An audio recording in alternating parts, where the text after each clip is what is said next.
ವಾರ್ಷಿಕವಾಗಿ ತರವಾಡಿಗೆ ಸೇರುವ ಸ್ಥಿತಿಗೆ ಮತ್ತೆ ನೋಡಿಕೊಳ್ಳಬೇಕು. ಅಲ್ಲಿಯೂ ಕೂಡ ಇದು ಸ್ತ್ರೀಯಕ್ಕೆ ದುಃಖ ಬಂದ ವಿಚಾರ ಇದ್ದು ಮೊನ್ನೆ ಹೇಳಿತ್ತದು.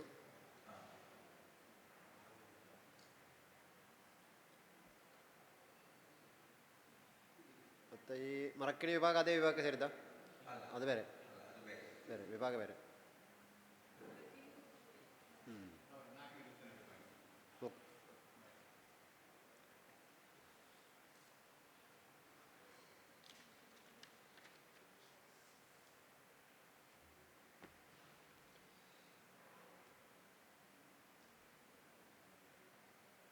ನಾಲ್ಕನೇದು ನಾಲ್ಕನೇ ಭಾವದ ಕೇತು. ವಸ್ತ್ರ ವಿನ್ಯಾಸದಲ್ಲಿ ನೋಡುವಾಗ ನಮಗೆ ಬಿಳಿ ವಸ್ತ್ರ, ಬಿಳಿ ಬಟ್ಟೆ ಹುಟ್ಟದು. ಅಂದೇನಾರು ಶುರುವಿಗೆ ತೆಗೆದು ಮಾಡಿದ ವಸ್ತ್ರ ಸುತ್ತದ್ದೇ ಮತ್ತೊಂದು ಸುತ್ತಿದ್ದ? ತೆಗೆದು ಮಾಡಿದ್ದು ಇಂಥದ್ದು ಸುತ್ತಕೊಳ್ಳಿ. ಬದಲಾವಣೆ ಆದಿಲ್ಲ ರೀ? ಅಥವಾ ಸುತ್ತು ವಿಚಾರ ಅಂದರೆ ಸಂಶಯವಿಂದ ಅದರ ಸುತ್ತಕ್ಕೋ ಇದರ ಸುತ್ತಕೊಳ್ಳಿ.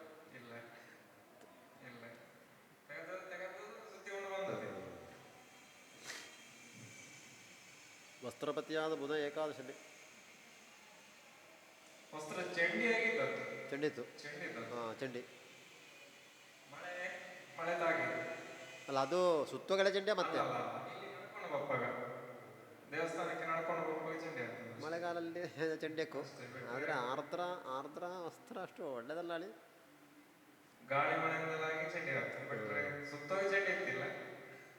ತೋಯಾರ್ದ್ರ ಭಿನ್ನ ಮಲಿನಾರುಣ ನೀಲವಾಸಾಹ ರಕ್ತಪ್ರಸೂನ ಭೃದಪಿ ವ್ಯಸನಂ ಪ್ರಯಾತಿ. ಅದು ವ್ಯಸನ ಹೇಳುವಂಥ ದುಃಖವ ಸೂಚಿಸುತ್ತೆ ಉಳಿದಲ್ಲಿ.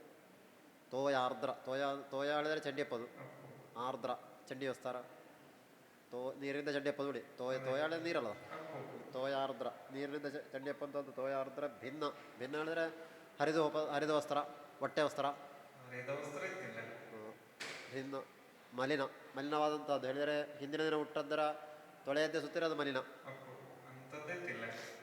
ತೋಯಾರ್ದ್ರ ಭಿನ್ನ ಮಲಿನ ಅರುಣ ನೀಲವಾಸಾಹ. ಕೆಂಪು ಬಟ್ಟೆ ಅಥವಾ ನಸು ಕೆಂಪು ಅದೆಲ್ಲ ಒಳ್ಳೆಯದಲ್ಲ ಹೇಳಿ ಸೂಚಿಸುವಂಥದ್ದು. ನೀಳ ಕಪ್ಪು. ನೀಲವಾಸ ರಕ್ತ ಪ್ರಸವನ ಭೃದಪಿ ವ್ಯಸನಂ ಪ್ರಯಾತೆ. ಕೆಂಪು ಬಟ್ಟೆ ಎಲ್ಲ ವ್ಯಸನ. ಈ ಚಂಡಿ ಬಟ್ಟೆಯಲ್ಲಿ ವ್ಯಸನವ ಸೂಚಿಸಿತ್ತು. ವ್ಯಸನ ಅಂದರೆ ದುಃಖ, ಮನಕ್ಲೇಶ. ಈಗ ಸ್ವಂತವಾಗಿ ಏನಾರು ದುಃಖವ ಮನಕ್ಲೇಶ ಇದ್ದ? ಕೌಟುಂಬಿಕವಾಗಿದ್ದು.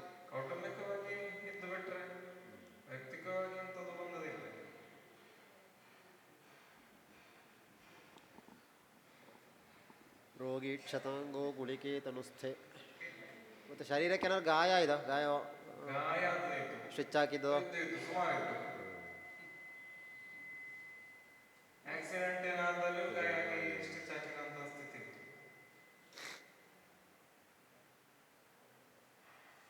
ರೋಗಿ ಕ್ಷತಾಂಗೋ ಗುಳಿಕೆ ತನುಸ್ಥೆ. ಅದೇ ಒಂದು ವಿಚಾರವೇ ಅದೇ ದುಃಖ ಕ್ಲೇಶಕ್ಕೆ. ಅದೇ ಒಂದು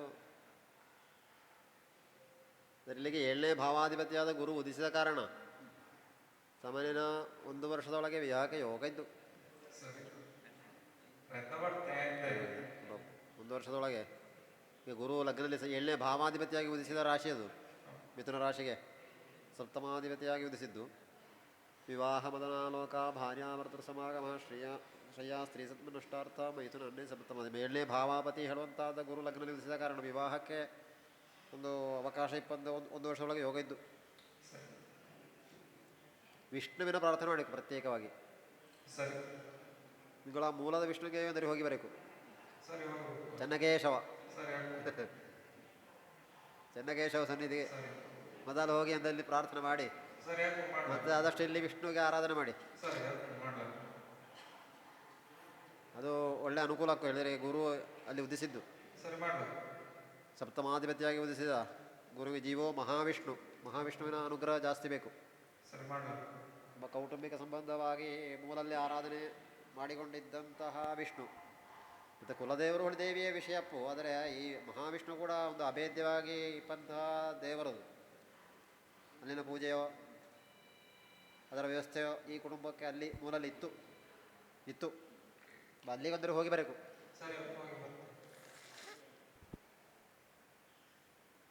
ಇಲ್ಲಿಗೆ ವಿಷ್ಣುವಿಗೆ ಏನಾರು ಕಾರ್ತಿಕ ಪೂಜೆ ಹಾಲು ಪಾಯಸ ಇತ್ಯಾದಿ ಸೇವೆ ಪ್ರತಿ ಮಾಸ ಮಾಡ್ಲಕ್ಕು ಹತ್ತಿರದ ವಿಷ್ಣುವಿಗೆ.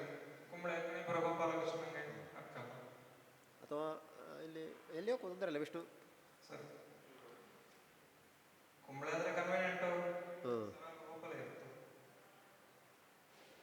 ಮಹಾವಿಷ್ಣುವಾಗಿ ಸಿಕ್ಕಾರಲ್ಲಿ ಅನಂತ ಪದ್ಮನಾಭ ಸ್ವಾಮಿ. ಕುಂಬಳೆ ವಿಷ್ಣುವೇ, ಆದರೆ ವಿಷ್ಣುವಿನ ಅವತಾರ ಅದು. ಇದು ವಿಷ್ಣುವಾಗಿ ಆರಾಧನೆ ಮಾಡಿದರೆ ಜಾಸ್ತಿ ಅದರ ಫಲ ಸಿಕ್ಕುವಳಿ. ಅನಂತಪುರ ಅಂದರೆ ಮಹಾವಿಷ್ಣುವೇ. ಈಗ ಕೃಷ್ಣ, ಶ್ರೀರಾಮ, ಗೋಪಾಲಕೃಷ್ಣ ಇದೆಲ್ಲ ವಿಷ್ಣುವಿನ ಒಂದು ಅವತಾರ ಪುರುಷ, ಅವತಾರ ದೇವರು. ವಿಷ್ಣು ವೈಷ್ಣವಾಂಶ, ವಿಷ್ಣುವಂಶ. ಮಹಾವಿಷ್ಣು ಹೇಳುವಾಗ ಈ ಅದೇ ಅನಂತ ಪದ್ಮನಾಭ ಸ್ವಾಮಿ ಒಳ್ಳೆಯದು, ಸಾಕ್ಷಾತ್ ಮಹಾವಿಷ್ಣು. ವಿಷ್ಣುವಿನ ಆರಾಧನೆ ಜಾಸ್ತಿ ಬೇಕು. ಪ್ರತಿ ತಿಂಗಳು ಹಾಲು ಪಾಯಸ, ಕಾರ್ತಿಕ ಪೂಜೆ ಹಾಲು ಪಾಯಸ ಮಾಡಿಸಿ. ನಕ್ಷತ್ರ ದಿನ ಒಳ್ಳೆಯದು, ನಕ್ಷತ್ರ ದಿನ ಒಳ್ಳೆಯದು, ಜನ್ಮ ನಕ್ಷತ್ರ. ಅದೇ ಅದು ಮೂಲಕ್ಕೊಂದು ಸರ್ತಿ ಹೋಗಿ ಬಂದು ಮಾಡಿಸಿಕೋದು. ಮೂಲ ಸ್ಥಾನಕ್ಕೆ ಬೇಗ ಹೋಯ್ಕು, ಆನಂತರ ಇಲ್ಲಿ ಪ್ರಾರಂಭ ಮಾಡಬೇಕು. 1 ವರ್ಷದೊಳಗೆ ವಿವಾಹ ಯೋಗ ಇದ್ದು, ಮತ್ತು ಕೌಟುಂಬಿಕವಾಗಿ ಕೆಲವು ಪರಿಹಾರ ಲಪ್ಪ ಅದಕ್ಕೆ ಅನುಕೂಲ ಸ್ಥಿತಿ ಒದಗಿಬೇಕು.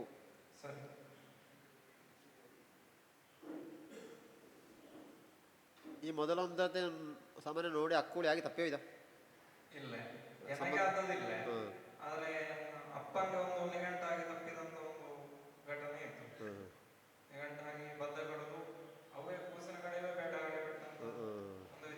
ಹಿರಿಯರ ಕಾಲದಲ್ಲಿ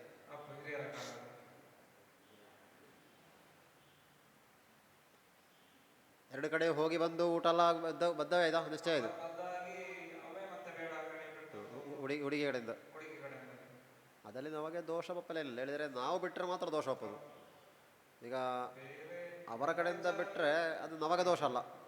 ಈಗ ನಾವು ಒಬ್ಬರಿಗೆ ವಾಗ್ದಾನ ಮಾಡಿ ಮತ್ತೆ ಬಿಟ್ಟ ತುಳಿಯೋದು ನಮಗೆ ದೋಷ. ಈಗ ಅವು ಬಿಟ್ಟರೆ ನಮಗೆ ದೋಷ ಇಲ್ಲೇ, ಅದು ಅವಕ್ಕೆ ದೋಷ. ಅದು ಯಾವುದೇ ಒಂದು ವಾಗ್ದಾನ ಮಾಡಿದ್ರೆ ಮತ್ತೆ ತಪ್ಪಲಾಗನೆ. ಅದೀಗಂತೂ ಬಿಡ್ಲೆ ಅಂತ ಕಾರಣ ಅಂತಿದ್ದ.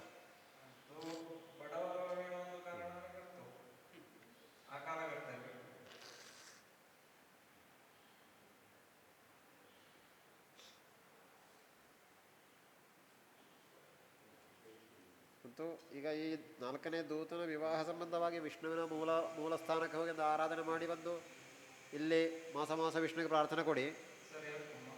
ಅದು ಒಳ್ಳೆ ಫಲ ಸಿಕ್ಕು, ಒಳ್ಳೆ ಅನುಕೂಲ ಆಗಬೇಕು, ವ್ಯವಸ್ಥೆ ಹಾಕು.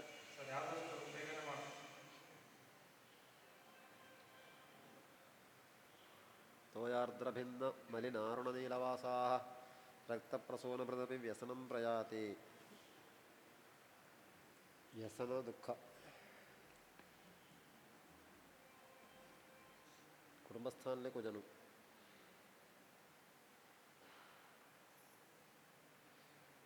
ಚಂದ್ರಷಷ್ಠಲ್ಲಿ. ಮತ್ತು ಈ ಜಾಗೆ ಸಂಬಂಧಪಟ್ಟು ನಾಗಮನ ಇದ್ದ. ಅದಕ್ಕೆ ನಿಂಗೆಲ್ಲ ಜಾಗ ಲೇಪದ ಹೊರಗೆ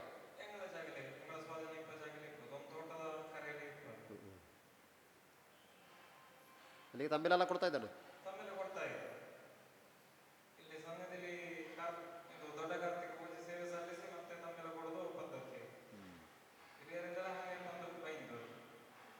ಇಲ್ಲಿ ಮೊದಲು ಬಂದು ಕಾರ್ತಿಕ ಪೂಜೆ ಮಾಡಿಕೆ ಮತ್ತೆ ಅಲ್ಲಿ ಮಾಡೋದು.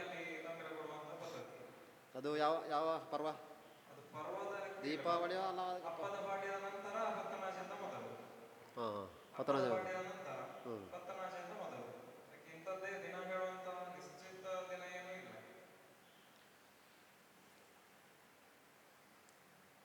ದೂತಸ್ಯ ವಸ್ತ್ರಲೇಪಾದ್ಯೈ ದೇವಸ್ಯ ಗುಣನಿರ್ಣಯಂ. ನಮ್ಮ ಹಿಂಗೆ ಬಂದ ದೂತರಲ್ಲಿ ಹೆಚ್ಚಿನವುದೇ ಎಲ್ಲ ಬಿಳಿ ವಸ್ತ್ರ, ಬಿಳಿ ಸಂಬಂಧವಾದಂಥ ಅಂಗಿಯನ್ನೇ ಧರಿಸಿದ್ದುದು.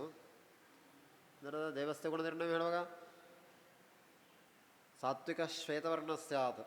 ಎಲ್ಲ ಆರಾಧನೆಗೆಲ್ಲ ಹೆಚ್ಚು ಸಾತ್ವಿಕ ಆರಾಧನೆ ಹೇಳಿದರೆ ಅದು ದೈವಿಕ ಕ್ರಿಯೆಯಲ್ಲಿ ಮಾಡುವಂಥ ಆರಾಧನೆಗಳು. ಮತ್ತು ಅಸುರ ಕ್ರಿಯೆಯಲ್ಲಿ ಕೊಡುವಂಥ ಆರಾಧನೆ ಇದ್ದೋ ಹೇಳಿದರೆ ಸಣ್ಣ ಪುಟ್ಟ ಕಲರ್ ಭೇದ ಈಗ ಇದ್ದದಲ್ಲಿ ರಾಜಸ್ವರೂಪಲ್ಲಿ ಕೊಡುವುದೋ ಅಥವಾ ಬೇರೆಯವರನ್ನು ಬರೆಸಿ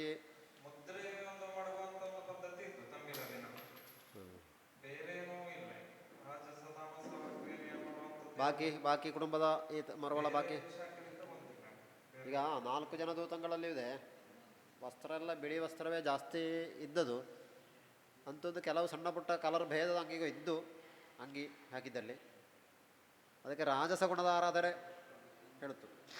ಸಾತ್ವಿಕ ಶ್ವೇತವರ್ಣಸ್ಯ ರಕ್ತವರ್ಣಸ್ತು ರಾಜಸಃ. ಅದು ರಾಜಸ ಅಲ್ಲ, ಅದು ಹೇಳಿದರೆ ಅದು ಕೆಲವು ಪರಂಪರೆಯಲ್ಲಿ ಇದ್ದದು. ಅದು ರಾಜಸವ ತಾಮಸವ ಅಲ್ಲ, ಅದು ಸಾತ್ವಿಕಲ್ಲೇ ಅದು ಕುರುದಿಲ್ಲ.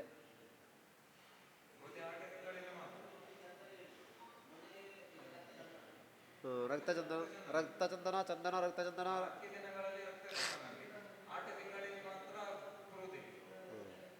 ಅದು ಕೆಲವು ಆಚಾರಲ್ಲಿ ಹಾಗೆ ಬಂದದಷ್ಟೇ ಹೊರತು ಅದಲ್ಲೀಗ ಅದು ತಪ್ಪುಗಳೇನಲ್ಲ. ಅದೊಂದು ಕೆಲವು ಸತ್ಯ ಶಾಖೆ ಹಾಗೆ ಪ್ರಾರಂಭ ಮಾಡೋ ಹಾಗೆ ಮಾಡಿದೆವು ಅದೇ ರೀತಿ ಬಂದವು. ಅಥವಾ ಆ ಸಂದರ್ಭದಲ್ಲಿ ಕುಟುಂಬದ ಲಿಂಕ್ ಇಲ್ಲದೇ ಇಪ್ಪ ಸ್ಥಿತಿಲಿ ಹಾಗೆ ಸುಧಾರಿದ್ದಪ್ಪರು ಸಾಕೋದು. ಅದು ಎರಡೂ ಇದ್ದು. ಈಗ ರಕ್ತಚಂದನ ಮಾಡುವಂಥ ವಿಚಾರವೂ ಇದ್ದು, ಕುರುದೇ ಇದು. ಅದು ಎರಡು ಸಾಮಾನ್ಯ, ಎರಡು ಒಂದೇ. ಅದು ಈ ರಕ್ತಚಂದನ ಹಾಳೋದು ಅದು ಇದೆ, ಕುರುದಿ ಥರದ್ದೇ ಇದು. ಕೆಂಪಲ್ಲದ ಚಂದನ ಅದು ಗಂಧಲ್ಲಿ ಮಾಡೋದು. ರಕ್ತಚಂದನಲ್ಲಿ ಎಲ್ಲ ಅದಕ್ಕೆ ಇದ್ದ, ಬೇರೆ ಅದಕ್ಕಿಲ್ಲಿದ್ದ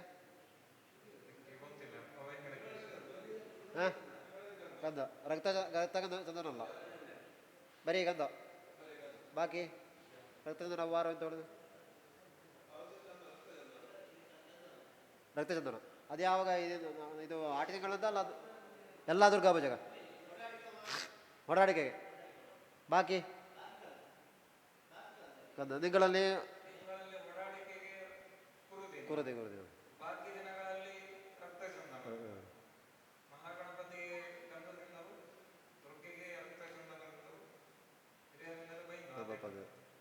ಮತ್ತೆ ಕೆಲವೊಂದು ಪ್ರತ್ಯೇಕ ಉಪಾಸನಾ ವಿಚಾರಲ್ಲಿ ಅದು ಬದಲಾವಣೆ ಬಂದಿಪ್ಪಲು ಸಾಕದು.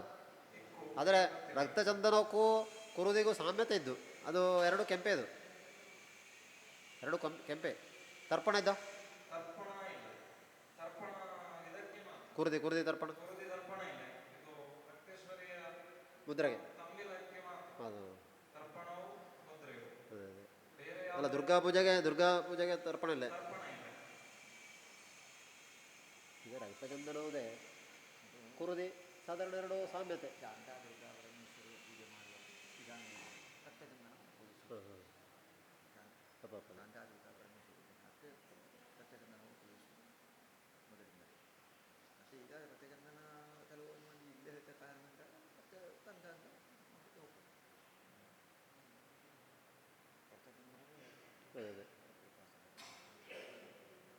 ಅಂತೂ ಈಗ ಕೆಲವು ಆಚಾರ ಬಂದದರ ಹಾಗೆ ಆಚರಿಸ್ಕೊಂಡು ಬಂದರೆ ಸಾಕು, ಅದರ ಬದಲಾಯಿಸಿಕೊಳ್ಳಿಲ್ಲ. ಎರಡಕ್ಕೂ ವಿಧಿ ಇದ್ದು ಮಾಡುವಂಥ ಇದು ಕೆಲವು ಇದ್ದು. ಇಲ್ಲೇ ಇದು ಕುರುದಿ ಪುಷ್ಪಾಂಜಲಿ ಇದ್ದು.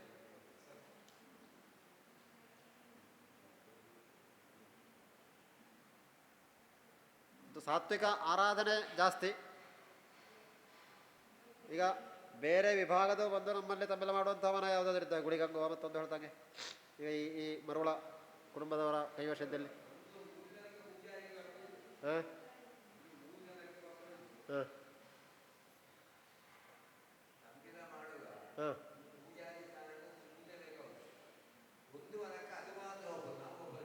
ಅಲ್ಲಿ ಪರ್ವ ಮಾಡೋದಾರು ನಿಂಗಳೇ ಕೊರವರ. ಹಾಂ ಹಾಂ ಅಂಬಾದು ಮಾಡು. ಹಾಂ ನೋಡಲಿಲ್ಲ. ಅದು ಬಲಿ ಇದ್ದ, ಬಲಿ ಒಡ್ಲಿದ್ದ, ಬಲಿ ಇದು ಮಡಗಲಿದ್ದ ಮಧ್ಯ.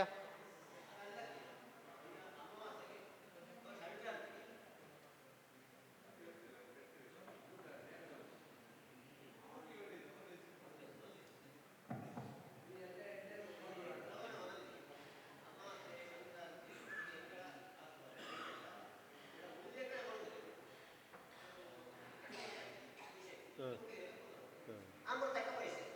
ಅಮೃತ ಮಡುಗಲಿದ್ದವು ಹಾಂ ಅದು ಅದು ರಾಜಸ ತಾಮಸ ತಾಮಸ ಹಾಂ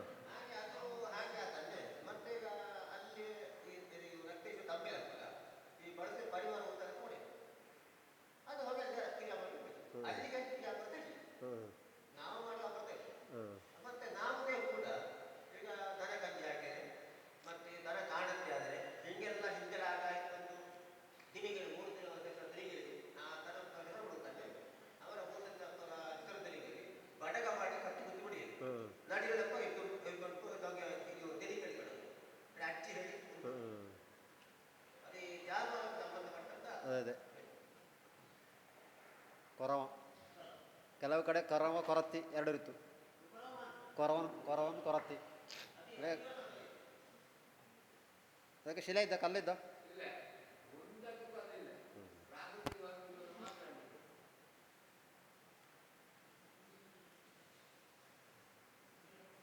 ಹೇಳಿದರೆ ಈ ವಸ್ತ್ರಗಳಲ್ಲಿ ಒಂದು ಬಿಳಿಯದ್ದು ಇತ್ತು, ಹೊರತಾಗಿ ಕ್ರೀಮ್ ಕಲರು ಮತ್ತು ಲೈಟ್ ಕದ್ದು ಬಣ್ಣದ ಗೆರೆ ಪಗ್ಗಿ ಎಲ್ಲ ಇತ್ತು. ಅದರಿಂದಲಾಗಿ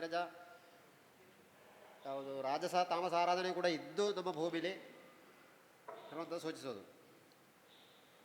ರಕ್ತವರ್ಣಸ್ತು ರಾಜಸಃ ತಾಮಸ ಕೃಷ್ಣವರ್ಣ ಸ್ಯಾದ್. ಕಪ್ಪು ವರ್ಣ ಇದ್ದರೆ ತಾಮಸ ಆರಾಧನೆ. ಬಲಿ ಮತ್ತು ಅಮೃತ ಮಡುಗೋದಕ್ಕೆ ತಾಮಸ ಆರಾಧನೆ. ಬರೀ ಅಮೃತ ಇದ್ದರೆ ಅದೊಂದು ರಾಜಸ.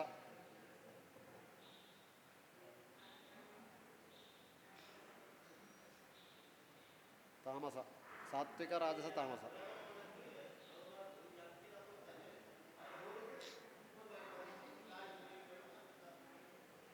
ಮತ್ತು ಈ ಭೈರವನು ಹಂಗೇನಾರಿದ್ದ, ಭೈರವಂಗ ಕೊಡುವುದು ಹಂಗೇನ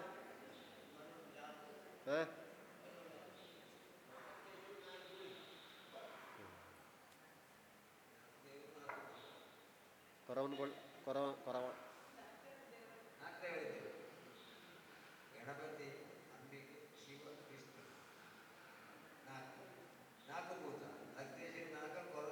ಅಲ್ಲ, ಶಿವ ವಿಷ್ಣು ಗಣಪತಿ ಅದರ ಪಂಚಾಯತನಿಲ್ಲ.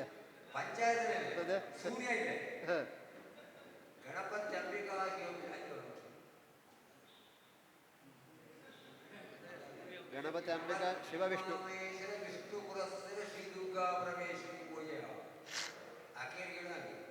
ಅಲ್ಲಿ ಸೂರ್ಯ ಆರಾಧನೆ ಇಲ್ಲ.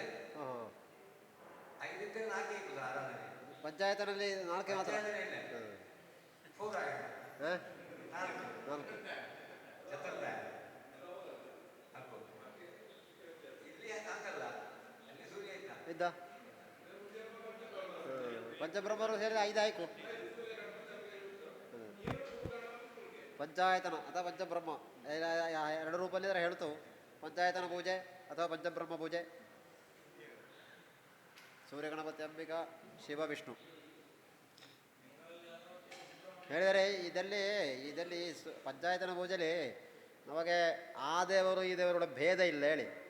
ಈ ಗಣಪತಿಯು ಸೇರಿತ್ತು, ಸೂರ್ಯನು ಸೇರಿತ್ತು, ಶಿವನು ಸೇರಿತ್ತು, ದುರ್ಗೆಯು ಸೇರಿತ್ತು, ವಿಷ್ಣು ಸೇರಿತ್ತು ಈ ಪೂಜೆಯಲ್ಲಿ. ಈ ವೈಷ್ಣವ ಪೂಜೆ ಮಾತ್ರ ಮಾಡೋಕ್ಕಷ್ಟೇ. ಅವು ಶಿವ ಬಾಕಿ ಯಾವುದನ್ನು ನಂಬೋದು. ಮತ್ತು ಗಣಪತಿಯರುಳಿದ್ದವು ಗಣಪತಿ ಮಾತ್ರ ನಂಬುವವರು. ಇದು ಹಾಗಲ್ಲ, ಈ 5 ಒಟ್ಟಿಗೆ ಆರಾಧನೆ ಮಾಡೋದು. 5 ಕೂಡ ಒಟ್ಟಿಗೆ.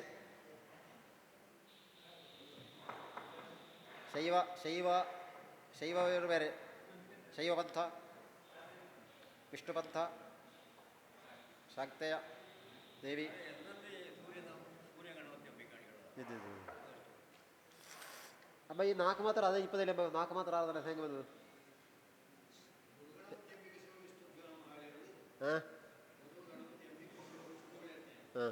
ಸೂರ್ಯ ಇಲ್ಲ.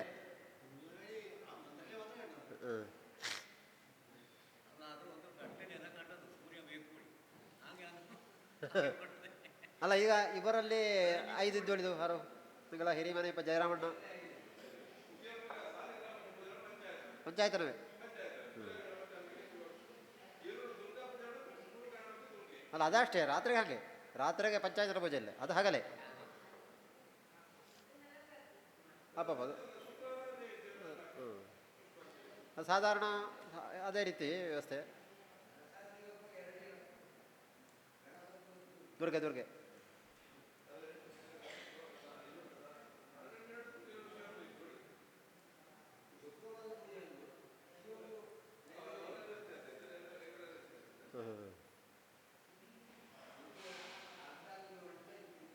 ಅದು ಈ ಶಿವಂಗ ಯಾವತ್ತಲ್ಲಿ ಕೊಡೋದು?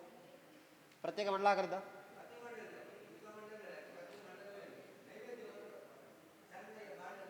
ನೊರ್ಕೆಲೆ. ಹಾಂ ಹಾಂ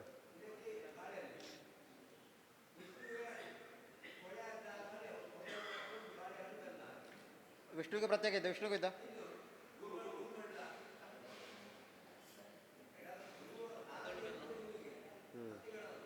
ಅಲ್ಲ ಅದು ಸಾಧಾರಣ ಈಗ ಎಲ್ಲ ಗುರು ಗಣಪತಿ ದುರ್ಗ ಹೇಳಿರೋದು. ಅದು ಪ್ರಾರಂಭ ಮಾಡುವಾಗ ಈ ಗುರುಮಂಡಲ ಆಗುತ್ತಾನೆ.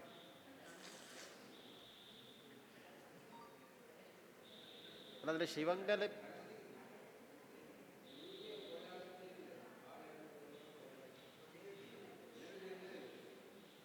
ಗುರುವಿಗೆ ಕೊಳೆಯಾದ ಯಾವುದೇ ವಸ್ತುವಿನ ನೈವೇದ್ಯ ಮನೆಗೆ ಮಾಡ್ತದೆ. ഞങ്ങൾ ಹಿರಿಯರ ಕಾಲದಲ್ಲಿ ಇಲ್ಲ.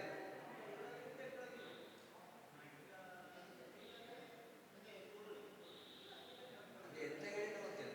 ಕೊಳೆ ಆದ ಈಗ ಆಗಾಗ ಹೇಳ್ತೀನಿ ಹಾಗೆ.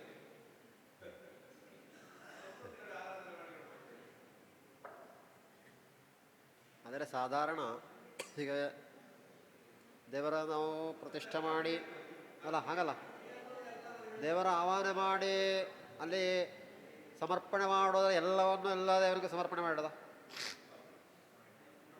ಈಗ ಒಂದು ದೇವರಿಗೊಂದು ಹಾಗಿಲ್ಲನೇ. ಹಾಂ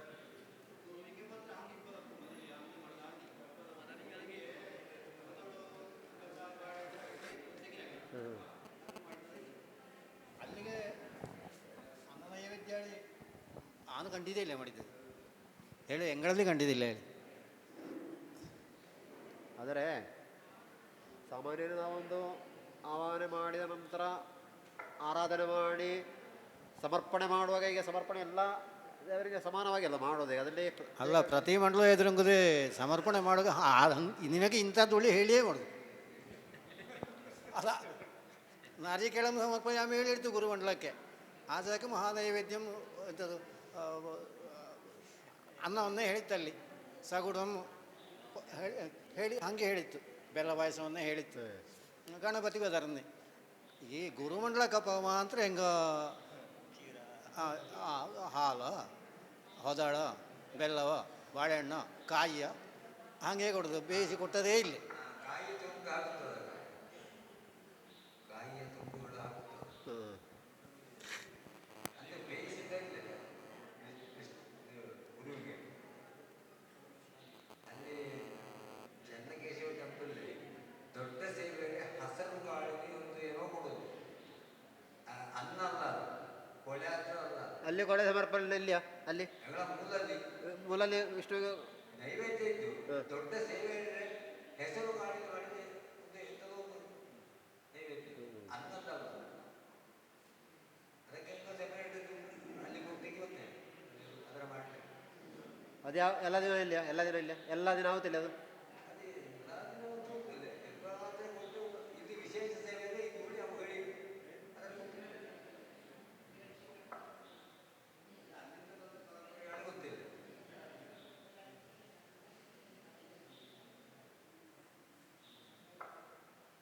ಅಲ್ಲಾದರೆ ಈ ಕೆಲವು ಕಡೆಯಲ್ಲಿ ಇದ್ದು ಕೆಲವು ಕಡೆಯಲ್ಲಿ ಇಲ್ಲ ಹೇಳಿ ಹಾಗೆ ಅದು ಹೇಗೆ ಹೇಳಿದ್ರು.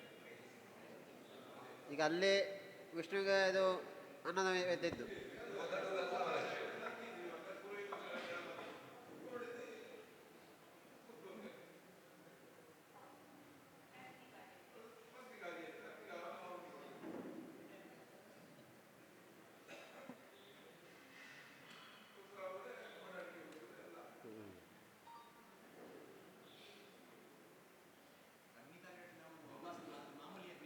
ಅಲ್ಲ, ಅದು ಅಗ್ನಿ ಕಾರ್ಯ ಅಲ್ಲ.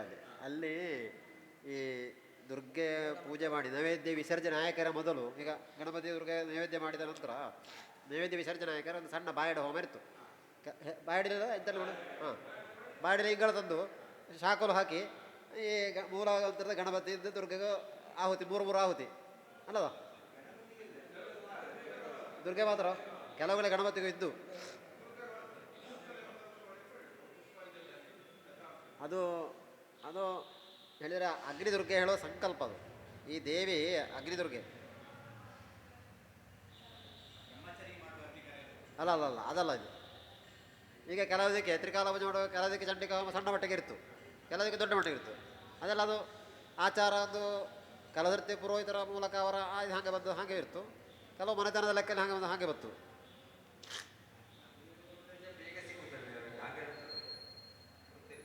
ಅಲ್ಲ ಅದು ವಿಷಯಪ್ಪು ಹಾಗೆ ಹೇಳಿ ಕೆಲವು ಆಚಾರ ಬಂದವರು ಈಗ ಕೆಲವು ಜನಕ್ಕೆ ಅದು ಇಲ್ಲದವು ಶುರು ಮಾಡಿ ಅವು ದೋಷ ಹೋಗ್ಬೇಕದು. ಈಗ ದುರ್ಗಾ ಪೂಜೆ ಇದ್ದಲ್ಲಿ ಎಲ್ಲೋಡಿಕೆ ಅದು ಬೇಕು ಅಂತ ಇಲ್ಲ, ಇಲ್ಲದ್ದೇ 20 ಜಾಗ ಇದ್ದು ಹಾಂ ಇದ್ದು ಆವತ್ತು ಇಲ್ಲದೆ ಮಾಡುವಂಥದ್ದು ಇದ್ದು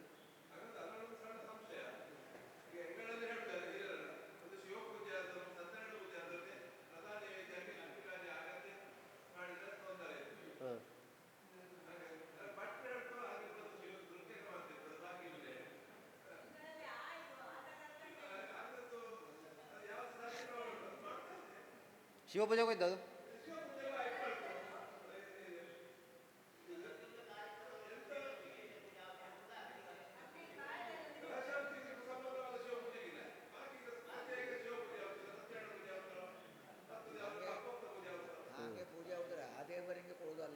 ಅದು ಅಗ್ನಿ ಕಾರ್ಯ ಲೆಕ್ಕಲ್ಲ ಅಷ್ಟೇ ದುರ್ಗೆ ದುರ್ಗಾ ಪೂಜೆ ಮಾಡುವ ಶ್ರೀ ಸೂಕ್ತ ಹೇಳುತ್ತೆ.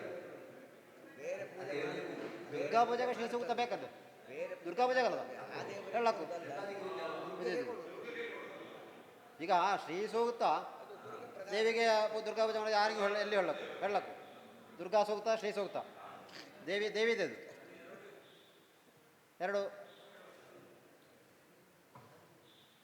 ಎರಡರದ್ದೆಲ್ಲ ಅರ್ಚನೆ ಇದ್ದು ಶ್ರೀ ಸೂಕ್ತ ದೇವಿ ಸಂಬಂಧವಿದೆ.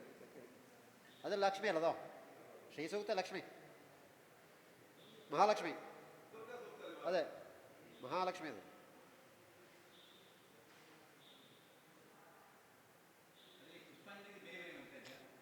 ಅಲ್ಲ ಅದು ಪುಷ್ಪಾಂಜಲಿ ವಿಶೇಷ ಪುಷ್ಪಾಂಜಲಿಗೆ ಕೆಲವು ಬೇರೆ ಬೇರೆ ಮಂತ್ರ ಕುಟುಂಬ ಇದ್ದು ಕೆಲವು ಕುಟುಂಬದಲ್ಲಿ ಈಗ ಸರ್ವಬಾಧ ಇತ್ತು, ಸರ್ವಮಂಗಲ ಮಾಂಗಲ್ಯ 5 ಶ್ಲೋಕ 20 ಇದ್ದು ಅದೆಲ್ಲ ಅದು ಇದು ಉಪದೇಶ ಬಂದು ಆಚಾರ ಬಂದ ಹಾಗೆ 20 ಇದ್ದು. ಈ ಕೆಲವು ಹಿಂದಿನ ಶತ್ರು ಬಾಧ ಸಂಬಂಧ ಅತಿ ಕಠಿಣವಾದ ಇದು ಸರ್ವಬಾಧ ಪುಷ್ಪಾಂಜಲಿ ಪಜಾಗೆ ಇದ್ದು ಅಂಥದ್ದೆಲ್ಲ ಇದ್ದರೆ ಈ ಶತ್ರು ಸಂಬಂಧ ಯಾವುದೇ ಮಾಡಿದರೂ ಅದು ನಾಟುತ್ತಿಲ್ಲ ಅವಕ್ಕೆ. ಇನ್ನೊಬ್ಬ ಪ್ರತಿಕ್ರಿಯೆ ಮಾಡಿದರುದೇ ಸರ್ವಬಾಧಾ ಪ್ರಶಮನಂ ತ್ರೈಲೋಕ್ಯ ಸ್ಯಾಕಿಲೇಶ್ವರಿ ಏವಮೇವ ತ್ವಯಾಕಾರ್ಯ ಅಸ್ಮದ್ ವೈರಿ ವಿನಾಶನಂ ಆ ಮಂತ್ರದ ಪುಷ್ಪಾಂಜಲಿ ಇಪ್ಪಂಥದ್ದಿದ್ದು ಸಪ್ತಶತಿ ಸರ್ವಬಾಧ ಎಲ್ಲ ಬಾಧೆ ಶಮನಕ್ಕೆ ಇಪ್ಪಂಥದ್ದು. ಈಗ ಈ ಹಾಗೆ ಪುಷ್ಪಾಂಜಲಿ ಮಾಡಿದರೆ ಅದರ ಸರ್ವಬಾಧ ಶತ್ರು ನಾಶ ಹೋಯ್ತು. ಪರಿಹಾರಕ್ಕೆ ಪ್ರಧಾನ ಶ್ಲೋಕ ಅದು. ಹಾಗೆ ಹೇಳಿ ಎಲ್ಲ ಮಾಡಕ್ಕಾರ ಅದರ ಉಪಾಸನೆ ಬೇಕು, ಉಪದೇಶ ಬೇಕು ಅಂತ ಮಾಡ್ಲಾಗ ಸಂಪ್ರದಾಯ ಉಪದೇಶ ಇಲ್ಲದೆ ಯಾವುದನ್ನು ಮಾಡ್ಲಾಗ. ಈಗ ಕೆಲವು ಕಡೆಯಲ್ಲಿ ಈಗ ಅದಕ್ಕೆ ಬರೆದು ಕೊಡೋದಿತ್ತು, ಕೆಲವು ಅತಿ ಕಠಿಣ ಪ್ರಯೋಗಕ್ಕೆಲ್ಲ ಇದು ಮಂತ್ರದ 1008 ಪುಷ್ಪಾಂಜಲಿ ದುರ್ಗಾ ಪೂಜೆಗೆ ಅದು ಪರಿಹಾರವೂ ಸಿಕ್ಕಿತು. ನಿತ್ಯ ಅಥವಾ ವಾರ್ಷಿಕವಾಗಿ ಮಾಡ್ತಾ ನಾವು ಕಾರ್ಯಕ್ಕೆ ನಾವು ಮನೆಯಲ್ಲಿ ಉಪದೇಶ ಬಂದಂಗೆ ನಾವು ಹಿರಿಯಿಂದ ಬಂದಂಗೆ ಮಾಡಲು ಅಲ್ಲಿ ಪರಿಹಾರ ಬೇರೆ ಏನಾದರೂ ಪರಿಹಾರವಾಗಿ ಮಾಡುವಂಥದ್ದಕ್ಕಿದ್ದು ಇದ್ದು ಅದಕ್ಕೆ ಪ್ರತ್ಯೇಕ ಮಾಡುವಂಥ ವಿಧಾನಕ್ಕೂ ಇದ್ದು ಮಂತ್ರಲ್ಲಿ ಅಷ್ಟು ಇದಿದ್ದು ಅದೇ. ಈಗ ಮಂತ್ರ ಒಂದೇ ಮಂತ್ರವ ಹಲವು ರೂಪದಲ್ಲಿ ಉಪಯೋಗಿಸಲೇಬೇಕು. ಈಗ ಸ್ವಯಂವರ ಮಂತ್ರದಲ್ಲಿ ಬೇರೆ ಬೇರೆ ರೂಪದಲ್ಲಿ ಉಪಯೋಗಿಸಲೇಬೇಕು. ಅದರ ವಿಧಾನ ಮಾತ್ರ ತಿಳ್ಕೊಳ್ಳೋಕ್ಕೂ ಗೊತ್ತಬೇಕಷ್ಟೆ. ಅದರ ಪುಷ್ಪಾಂಜಲಿ ಮಂಡಲವು ಬೇರೆ ಬೇರೆ ಇದ್ದೀವಿ, ಅದು ಮಂಡಲ ಅಲ್ಲ, ಮಂಡಲವು ಬೇರೆ